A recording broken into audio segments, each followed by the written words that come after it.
وقل رب زدني علما. الحمد لله نحمده ونستعينه ونستغفره ونؤمن به ونتوكل عليه ونعوذ بالله من شرور أنفسنا ومن سيئات أعمالنا. من يهده الله فلا مضل له ومن يضلله فلا هادي له. ونشهد أن لا إله إلا الله وحده لا شريك له. ونشهد أن سيدنا ومولانا محمدا عبده ورسوله الذي أرسل بالحق بشيرا ونذيرا وداعيا إلى الله بإذنه وسراجا منيرا. قال الله تعالى في القرآن المجيد والفرقان الحميد: أعوذ بالله من الشيطان الرجيم. ومن يعمل سوءا يجز به. صدق الله العظيم. رب اشرح لي صدري ويسر لي أمري واحلل عقدة من لساني يفقهوا قولي. اللهم صل على سيدنا محمد وعلى آل سيدنا محمد وبارك وسلم. پچھلے جمعہ اس بات پر گفتگو چل رہی تھی کہ انسان کے اعمال کے دو پہلو ہوتے ہیں. یا تو انسان کے اعمال گناہ بنتے ہیں، شر بنتے ہیں، برائی کی شکل اختیار کرتے ہیں، یا پھر انسان کے اعمال نیکیاں بنتے ہیں، خیر بنتے ہیں، یا پھر بھلائی کی صورت اختیار کرتے ہیں. اور پھر اعمال کا نیک اور گناہ، شر اور خیر، برائی اور بھلائی کا ہونا، اس کا کیا اصول ہے، کیا معیار ہے.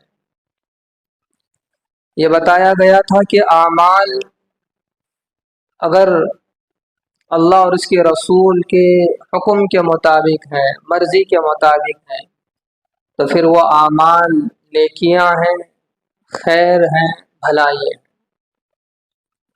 اور اگر اعمال اللہ اور اس کے رسول کے حکم کے خلاف ہیں، ان کے مرضی کے خلاف ہیں، تو پھر اب وہ اعمال شر کہلاتے ہیں، برائی کہلاتے ہیں، اور گناہ کی صورت اختیار کرتے ہیں. یہ بھی بتایا گیا تھا کہ ہر عمل کا اپنا وزن ہوتا ہے، ہر عمل کی اپنی تاثیر ہوتی ہے، اپنا اثر ہوتا ہے. کوئی عمل ایسا نہیں ہے کہ وہ اپنے اندر کوئی تاثیر یا اثر نہ رکھتا ہو. چاہے گناہ کے اعمال ہوں یا نیکیاں ہوں، وہ اپنے اندر تاثیر رکھتے ہیں، اثر رکھتے ہیں. گناہ ہیں تو گناہ کا اپنا اثر ہے، نیکیاں ہیں تو پھر نیکیوں کا اپنا اثر ہے. گناہ کی تاثیر کیا ہے، گناہ کا اثر کیا ہے؟ گناہ کی تاثیر یہ ہوتی ہے کہ انسان کو اس سے ندامت ملتی ہے، حسرت ملتی ہے، دکھ پہنچتا ہے، پریشانیاں پہنچتی ہیں، مصیبتیں اسے گھیر لیتی ہیں. دل کا چین، سکون اور راحت یہ بالکل ختم ہو جاتا ہے. یہ گناہ کی تاثیر ہے، یہ گناہ کا اثر ہوتا ہے انسانی زندگی پر. یوں سمجھیں کہ گناہ انسان کی ہر راحت چھین لیتے ہیں، گناہ انسان کی ہر سہولت، ہر آسانی کو چھین لیتے ہیں. اس کے دل کو بے قرار رکھتے ہیں، یہ گناہ کی تاثیر۔ اور وہیں نیکیوں کی تاثیر یہ ہے کہ انسان کو اس سے راحت ملتی ہے، سکون ملتا ہے، چین ملتا ہے، دل کو ایک اطمینان اور راحت اور مطمئن اور ایک سکون کا ماحول دل کے اندر پیدا ہوتا ہے۔ آدمی گناہ کر کے بھی دیکھے اور نیکیاں کر کے بھی اس کا تجربہ دیکھے کہ آدمی گناہ کے بعد کس طرح مضطرب رہتا ہے، اس کا دل کس طرح پریشان رہتا ہے، اور وہیں وہ نیکیاں کر کے دیکھے، بھلائی کا کام کر کے دیکھے کہ دل میں کس طرح کی ایک سکون اور اطمینان اسے محسوس ہوتا ہے۔ یہ اعمال کا اثر انسان کی زندگی پر پڑتا ہے،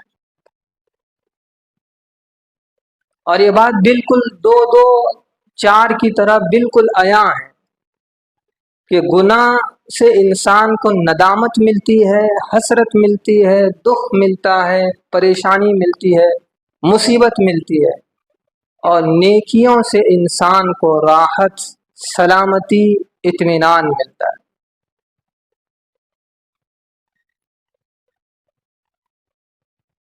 اگر کسی آدمی کو گناہ کا موقع دیا جائے، اور ایسا موقع کہ گناہ کے سارے اسباب اسے مہیا کیے جائیں، اس کو کوئی روکنے والا نہ ہو، منع کرنے والا نہ ہو،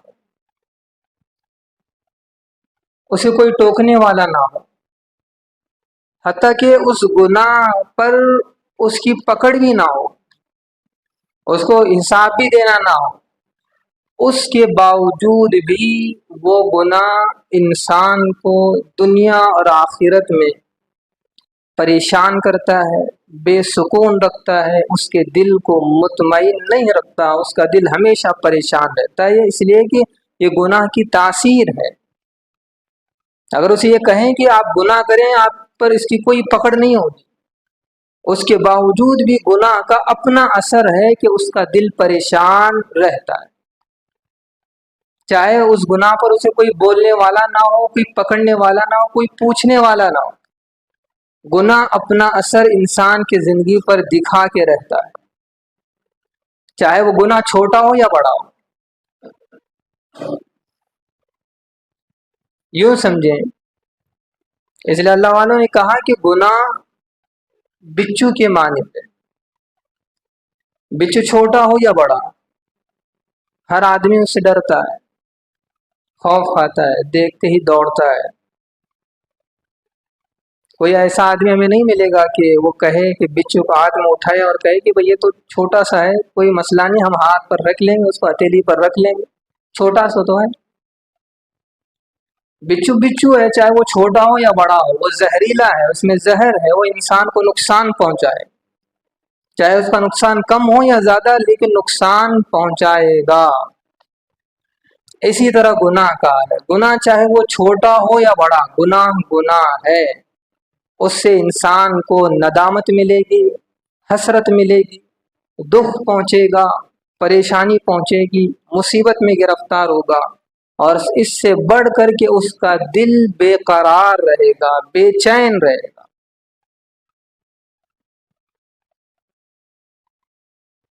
کتنے آدمی ایسے ہیں جن کے پاس دنیاوی سہولتیں بے شمار ہیں، دنیاوی سہولتیں ان کے قدموں میں ہیں، اس کے باوجود بھی دل پریشان رہتا ہے۔ وہ پریشان رہتے ہیں کہ ہر سہولت ہے، مال ہے، دولت ہے، عزت ہے، سب کچھ ہے، اور اس کے باوجود بھی دل بے قرار رہتا ہے۔ کیوں؟ یہ گناہ کی تاثیر، یہ گناہ کا اثر۔ گناہ یوں سمجھیں کہ آگ کے انگارے کی طرح ہے۔ آگ کا انگارہ چاہے وہ چھوٹا ہو یا بڑا ہو، کوئی اس کو ہتھیلی پر رکھے اور کہے کہ یہ چھوٹا سا انگارہ ہے، تو پھر آگ تو اپنا اثر دکھائے گی، انگارہ تو اپنی تاثیر دکھائے گا، اس کے ہاتھ کو جلائے گا۔ اسی طرح گناہ ہے، وہ اللہ کی نافرمانی ہے، اس کا اثر انسان کی زندگی پر ضرور ظاہر ہوگا۔ حضرت ابن عباس رضی اللہ تعالیٰ عنہ فرماتے ہیں کہ کل ما نہی عنہ وہو کبیرۃ، کہ ہر وہ عمل جس سے شریعت نے روکا ہے وہ گناہ کبیرہ ہے۔ یہ ہم نے لکیر کھینچی ہے، یہ ہم نے لکیر کھینچی ہے کہ یہ گناہ چھوٹا ہے یا گناہ بڑا ہے، یہ گناہ معمولی درجے کا ہے یا گناہ بہت بڑا ہے، ہم نے لکیر کھینچی ہوئی، ورنہ گناہ تو گناہ ہے، یہ اللہ کی نافرمانی ہے۔ یہ جو ہمارے دلوں میں گناہ کو لے کر چھوٹے اور بڑے کا جو فرق آیا ہے وہ شیطان کی وجہ سے آیا ہے۔ شیطان نے بہت بڑی چال چلی اور وہ تو چلتا ہی رہتا ہے۔ شیطان انسان کے سامنے ہمیشہ گناہوں کو ہلکا کر کے پیش کرتا ہے، بڑے سے بڑے گناہ کو بھی انسان کے سامنے بالکل ہلکا کر کے پیش کرتا ہے۔ اب نتیجہ یہ ہوتا ہے کہ آدمی اب اس گناہ کے سلسلے میں سوچتا ہے کہ بھئی یہ تو مارکیٹ میں چل رہا ہے، یہ تو سماج میں چل رہا ہے، بھئی سماج میں تو ہے، جھوٹ چل رہا ہے، دھوکہ بازی چل رہی ہے، بے پردگی عام ہے، اب ہم کیسے اس کو روکیں، ہم بد نظری سے کیسے بچیں کہ بے پردگی عام ہے۔ تو بس بہانے یہ جو انسان بہانے کرتا ہے، یہ گویا شیطان اس کے سامنے گناہ کو ہلکا کر کے پیش کرتا ہے، تو پھر انسان کہتا ہے کہ بھئی زمانہ ایسا ہی ہے، بھئی زمانے کے ساتھ ہمیں رہنا ہے، زمانہ چل رہا ہے۔ یہ شیطان کا بہت بڑا حملہ انسان پر ہے۔ اب جب شیطان اس لیے کرتا ہے کہ تاکہ آدمی اس گناہ پر جمے رہے، اس گناہ کو کرتا رہے، اور جو فاسق انسان ہوتا ہے جب اس سے کوئی گناہ ہوتا ہے تو یوں سمجھتا ہے کہ بس اس نے کوئی ایک مکھی اڑا دی، مکھی کو اڑانا کتنا آسان کرنا، بس یوں کر دو اڑ جائے، تو وہ گناہ کرنے کے بعد یوں سمجھتا ہے کہ بس گناہ بس ایک معمولی سی چیز ہے۔ لیکن وہی مومن بندہ جب اس سے کوئی گناہ ہوتا ہے، جب اس سے کوئی گناہ ہوتا ہے تو وہ یوں سمجھتا ہے کہ اس کے سر پر کوئی بہت بڑا پہاڑ رکھ دیا گیا، وہ بے چین اور بے قرار رہتا ہے۔ اس لیے آدمی کو کبھی گناہوں کو لے کر ہلکا محسوس نہیں کرنا چاہیے۔ یہ جو ہم نے لکیر کھینچی ہے گناہوں کے چھوٹے اور بڑے ہونے کی، ذرا آدمی سوچے کہ جب کوئی ہم اللہ کی نافرمانی کر رہے ہیں، آدمی اپنے دل میں اللہ کے حکم کی عظمت بٹھا لے کہ میں کس کی نافرمانی کر رہا ہوں۔ جب یہ اللہ کے حکم کی عظمت اور اس کی بڑائی اس کے دل میں ہوگی تو پھر وہ یہ نہیں دیکھے گا کہ یہ گناہ چھوٹا ہے یا بڑا ہے۔ ہاں، اللہ کے حکم کی عظمت اس کے دل میں نہیں ہے تو پھر یہ لکیر کھینچتا ہے، بھئی یہ تو معمولی گناہ ہے، بھئی چلتا ہے، چلو بھئی سماج میں چل رہا ہے، چلیں۔ ہاں، اگر اللہ کے حکم کی عظمت اس کے دل میں ہے، اسے پتا ہے کہ یہ کس کا حکم ہے، پھر وہ اس لکیر کو مٹھا دے گا، وہ کہے گا کہ تمہارے نزدیک ہو سکتا ہے وہ چھوٹا ہو بڑا، میں تو اس کو اللہ کا حکم سمجھتا ہوں، میں تو اس کو اللہ کی نافرمانی سمجھتا ہوں۔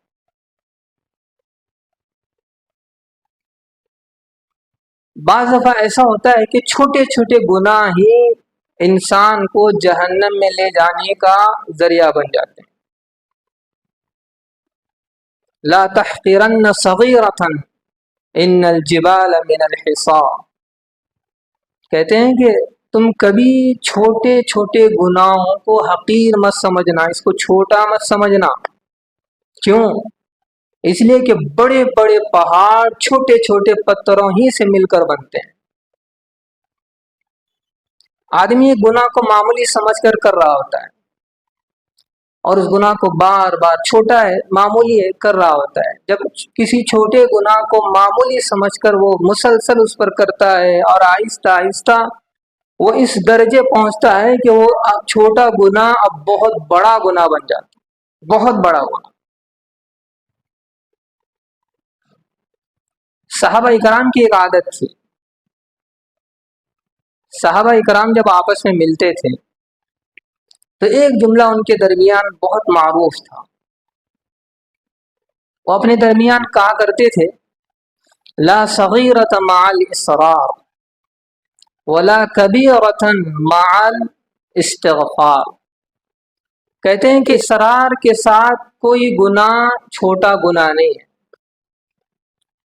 اور استغفار کے ساتھ کوئی گناہ بڑا گناہ نہیں ہے. کیا مطلب ہے کہ ایک آدمی کسی گناہ کو چھوٹا سمجھ کر رہا ہے. اب وہ کسی گناہ کو چھوٹا سمجھ کر مسلسل کر رہا ہے, اس پر اصرار کر رہا ہے, تو وہ گناہ چھوٹا نہیں ہے, بہت بڑا گناہ ہو جائے. اور کوئی آدمی کسی بہت بڑے جرم کو اس نے انجام دیا تھا, بہت بڑا گناہ اس نے کیا تھا, لیکن اب اس گناہ پر استغفار کرتا ہے, ندامت کا اظہار کرتا ہے اور اللہ کے سامنے معافی مانگتا ہے, تو اب یہ استغفار کی برکت سے وہ بڑا گناہ نہیں رہے گا, وہ ختم ہو جائے. تو لہٰذا مومن بندے کو چاہیے کہ وہ کبھی کسی گناہ کو معمولی نہ سمجھے, حقیر نہ سمجھے. لیکن ہو سکتا ہے کہ وہ ہماری نظر میں وہ گناہ معمولی ہو, ہلکا ہو, لیکن اللہ کے یہاں وہ بہت بڑا جرم ہو. اللہ نے قرآن مجید میں کہا کہ تم سمجھتے ہو کہ تم وہ بہت ہلکا ہے, لیکن میرے نزدیک وہ بہت بڑی بات ہے. اس لیے کبھی کسی گناہ کو ہلکا نہیں سمجھنا چاہیے. بنی اسرائیل میں ایک راہب تھا, داموس نام تھا ان کا, اور ان کا علاقہ خشک پہاڑیوں میں تھا. کوئی سبزہ نہیں, کوئی ہریالی نہیں, کوئی آبشار نہیں, بس خشک پہاڑیں تھیں. ایک مرتبہ جب وہ اپنے گھر سے نکلے تو ان کی نظر ان خشک پہاڑوں پر پڑی. تو انہوں نے کہا کہ اگر ان خشک پہاڑوں پر سرسبزی و شادابی ہوتی, ہریالی ہوتی, پیڑ پودے ہوتے, تو پھر یہ منظر کتنا خوبصورت ہوتا, کتنا دل ربا ہوتا. بس ان کے دل میں یہ خیال پیدا ہوا. یا ایک اور بات سمجھیں کہ جو بندہ جتنا اللہ کے قریب ہوتا ہے, جو بندہ جتنا اللہ کے قریب ہوتا ہے, اس کی چھوٹی سی غلطی بھی بہت بڑی غلطی سمجھی جاتی ہے. جتنا اللہ کے یہاں اس کا مقام ہوتا ہے, اس کی چوک بھی اتنی ہی بڑی سمجھی جائے. اب دیکھیں, بس یہ دل میں خیال پیدا ہوا, اللہ پاک نے اس پر پکڑ فرمائی, عتاب نازل فرمایا, اور دل میں یہ القاء کیا کہ اچھا اب تم ہماری بندگی سے انکار کرنے لگ گئے ہو, اب تم بندگی سے بلکہ ہمارے مشیر بن گئے ہو, کہ اب تم ہمیں بتاؤ گی کہ کیا چیز ہونی ہے اور کیا چیز نہیں ہونی چاہیے, کیا چیز ہونا چاہیے اور کیا چیز نہیں ہونی چاہیے. اور پھر یہ کہ تمہیں اب ہماری تخلیق میں نقص نظر آ رہا ہے, ہماری بنائے ہوئے نظام میں تمہیں کمی نظر آ رہی ہے. جب یہ بات دل میں آئی, یہ خیال آیا, تو فوراً انہیں اپنی غلطی کا احساس ہوا. انہیں اپنی غلطی کا احساس ہوا کہ یہ تو آداب بندگی کے خلاف ہے. میں نے جو خیال کیا, میں نے جو سوچا, یہ تو بندگی کے خلاف ہے. اب یہ سوچ کر خوب رونے لگ گئے, اور پھر وہ خیال کرنے لگی کہ میرے دل میں یہ بات آئی کیسے. دیکھیں, غلطی کا احساس ہونا یہ بھی بہت بڑی نعمت ہے. غلطی کو تسلیم کرنا, غلطی کا احساس پیدا ہونا, یہ بھی بہت بڑی نعمت ہے. بعض ایسے ڈھیٹ لوگ ہوتے ہیں اور ایسے ضدی قسم کے لوگ ہوتے ہیں جو انہیں اپنی غلطی کا احساس ہی نہیں ہوتا. وہ یوں سمجھتے ہیں کہ ہم سے تو کوئی غلطی ہو ہی نہیں سکتی. غلطی کا احساس نہ ہونا یا غلطی کو تسلیم نہ کرنا, یہ بہت بڑی محرومی کی بات ہے. اور غلطی کا احساس ہونا, ہاں کہ بھئی مجھ سے غلطی ہوئی ہے, مجھ سے چوک ہوئی ہے, یہ یوں سمجھے کہ اللہ کی بہت بڑی نعمت ہے.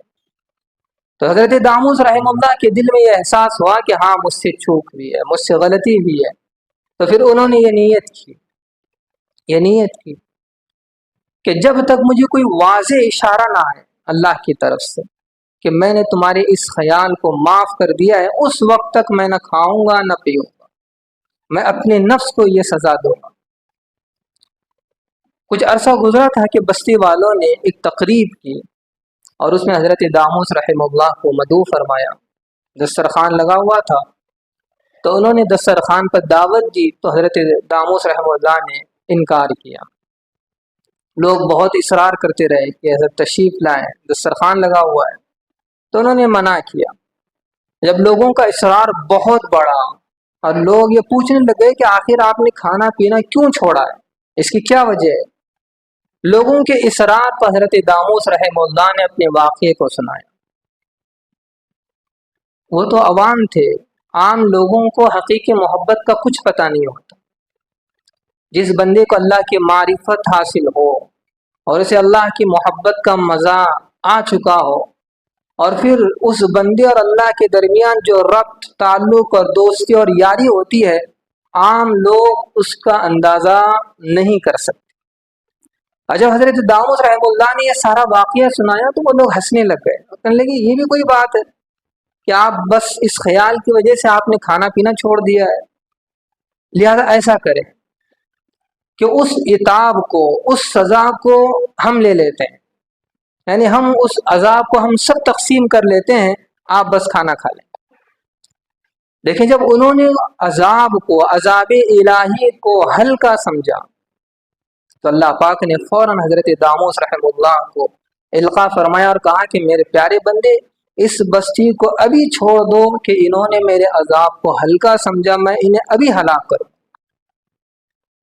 جب بندہ اپنے اوقات بھول جاتا ہے تو پھر اسے احساس نہیں ہوتا کہ اللہ پاک جب پکڑتے ہیں تو پھر اگلی پچھلی سب برابر کرتے ہیں۔ تو انسان کو چاہیے کہ وہ کبھی کسی گناہ کو ہلکا نہ لے۔ کسی گناہ کو ہلکا سمجھنا یہ اس انسان کے لیے بہت بڑے خطرے کی بات ہے، بہت بڑے خطرے۔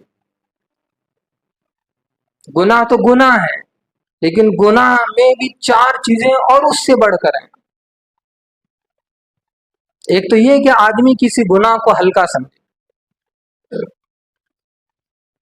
چوری کر رہا ہے، جھوٹ کہہ رہا ہے، دھوکہ دے رہا ہے، فراڈ کر رہا ہے، اور اس گناہ کو گناہ نہیں سمجھ رہا ہے بلکہ بالکل ہلکا سمجھ رہا ہے یا معمولی سمجھ رہا ہے۔ یاد رکھیں، اگر گناہ کو ہلکا سمجھ رہا ہے تو پھر اس کے لیے اتنی بڑے خطرے کی بات ہے کہ ممکن ہے کہ اس جرم کی وجہ سے اللہ پاک اس کے ایمان کو سلب کر لے۔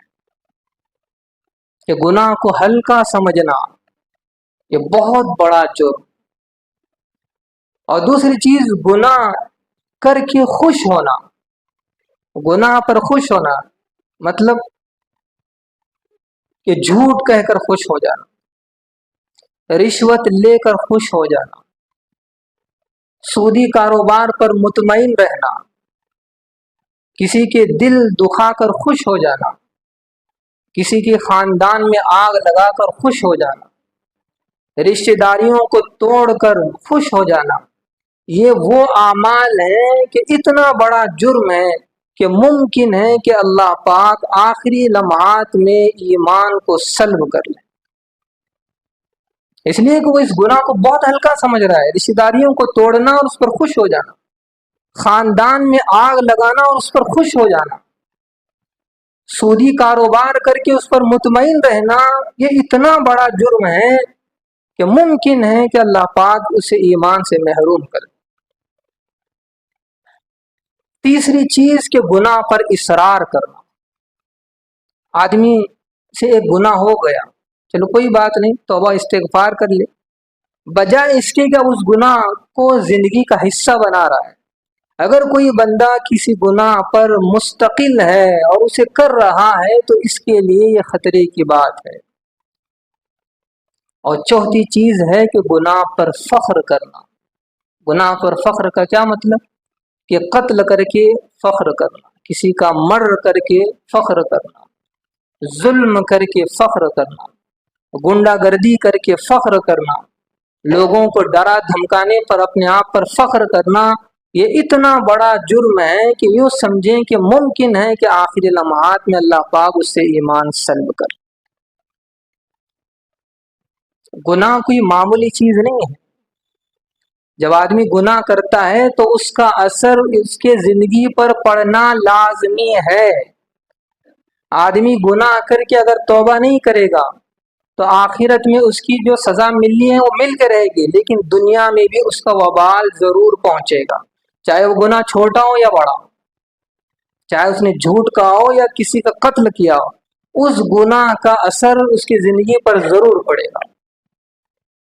علماء نے لکھا ہے کہ اللہ پاک گناہوں کی سزا 3 طرح سے دیتے ہیں۔ گناہوں کی سزا انسان کو 3 طرح سے ملتی ہے۔ پہلی سزا ہے نکیر، یعنی نقد سزا۔ ادھر اس نے گناہ کیا، کوئی مصیبت اللہ پاک اس پر بھیج دیتے۔ اس نے کوئی نافرمانی کی، کسی پریشانی میں وہ مبتلا ہو گئے۔ اس نے ادھر جھوٹ کہا، کوئی پریشانی اب اس کا انتظار کر رہی، نقد سزا۔ ادھر اس نے نافرمانی کی، ادھر نقد سزا ملتی۔ اور یہ سزا کی کوئی بھی شکل و صورت ہو سکتی ہے، وہ پریشانی کی بھی شکل ہو سکتی ہے، مصیبت کی بھی شکل ہو سکتی ہے، بیماریوں کی بھی شکل ہو سکتی ہے، رزق کی تنگی کی بھی شکل ہو سکتی ہے، کاروبار نہ چلنے کی بھی شکل و صورت ہو سکتی ہے۔ جو بندہ اللہ کی نافرمانی کرتا ہے اس کا اثر وہ اپنی زندگی میں ضرور دیکھے گا۔ ادھر نافرمانی کی، ادھر کوئی مصیبت آ پہنچے۔ یوں سمجھیں کہ اگر کسی کی بیوی ضدی ہے، ہر درمی پر اتری ہوئی ہے، اور اس کی وجہ سے گھر کا سارا ماحول خراب ہو چکا ہے، تو اس انسان کی گناہ کا نتیجہ ہے۔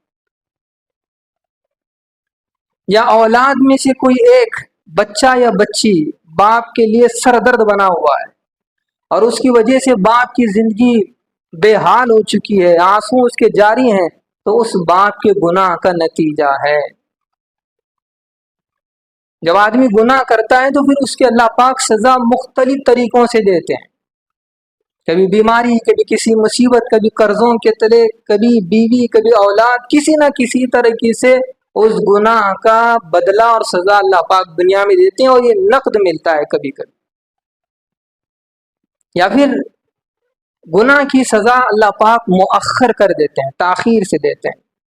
اس نے گناہ کیا اور وہی سمجھ رہا ہے کہ بھئی دیکھو میرا کچھ نہیں ہوا، کوئی مجھے بولنے والا نہیں، کوئی پوچھنے والا نہیں، کوئی پکڑنے والا نہیں، لیکن اللہ کا نظام اب چل رہا ہے۔ اس گناہ کی سزا یا تو اس ہفتے میں، 2 ہفتے میں، 6 مہینے میں، سال میں، 2 سال میں، یا 5 سال میں، یا کبھی جوانی کی سزا اللہ پاک بڑھاپے میں دیتے ہیں، اور بڑھاپے کی سزا بہت عبرتناک ہوتی ہے۔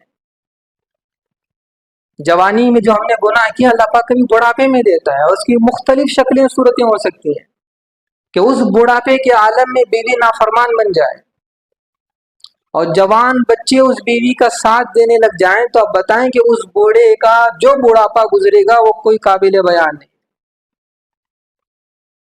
یا یہ کہ بڑھاپے میں اللہ پاک مختلف بیماریوں میں اسے لگا دیتے ہیں، وہ دوسروں کا محتاج ہوتا ہے۔ یہ جوانی کے گناہوں کا اثر اور اس کی سزا اللہ پاک تاخیر سے دیتے ہیں، مؤخر کرتے ہیں۔